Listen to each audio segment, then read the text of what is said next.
ए मिश्रा गुरुजी का हो दुल्हन? बेटा कहाँ बाटे न हो घर मालिक करे जहाँ।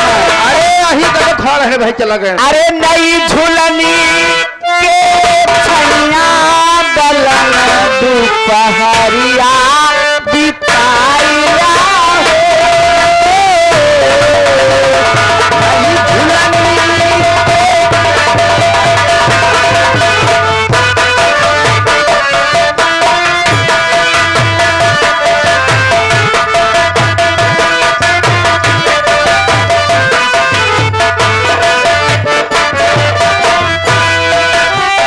रतिया बिताइला दुपहरिया बिताइया।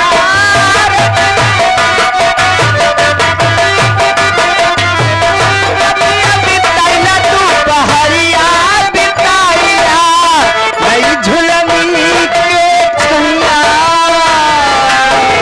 नई झूलनी के छैया दलना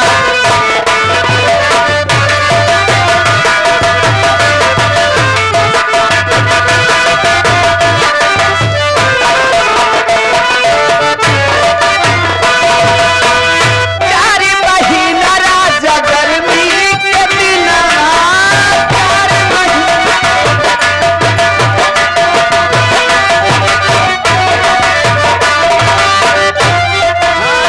चार महीना राजा गर्मी के दिनवा।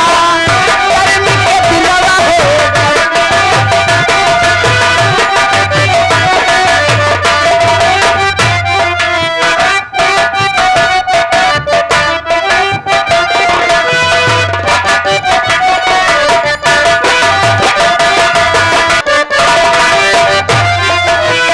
चार महीना राजा गर्मी के दिनवा।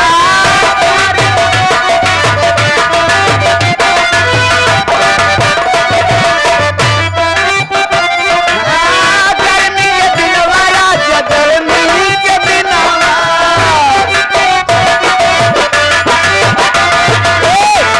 टप चुए पसीनवा। टप टप चुए पसीनवा।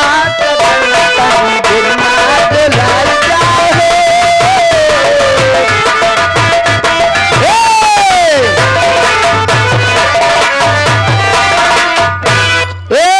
अरे चुवई ना दे भाई पसरवा तेरी हम बिया चलाई देव हो।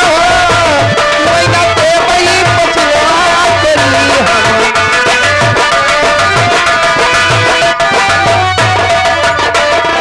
हेलो हेलो हेलो ये आ गई श्रीमान मनवर भागीरथी। श्रीमान मनवर सर सम्मानित आदरणीय भागीरथी घर मालिक साहब, ये उनकी तरफ से 51 रुपया इनाम आया हुआ है तुम्हारे लिए। और घर मालिकिन हरकेश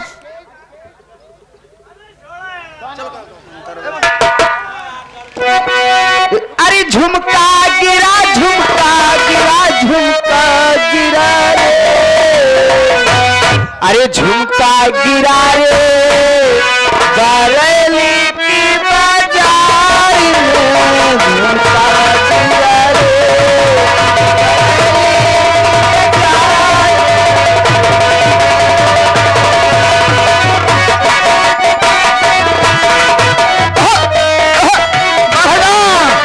झुमका गिरा झुमका गिरा झुमका गिरा हे। हाय हाय हाय झुमका गिरा रे बरेली की बाजार में। झुमका गिरा रे बरेली की बाजार में। हेलो हेलो हेलो ये आ गई श्रीमान मानवर सर सम्मानित आदरणीय हरकेश उनकी मामी घर मालिकी की तरफ से 51 रुपया इनाम। भैया जी को नमस्कार धन्यवाद। भैया बोला दे आप पीछे टोक दे डिस्टर्ब की करा। आगे हमारे मन बोलते वही टोका करा। आगे हमारे मन बोलते अजय लिवाए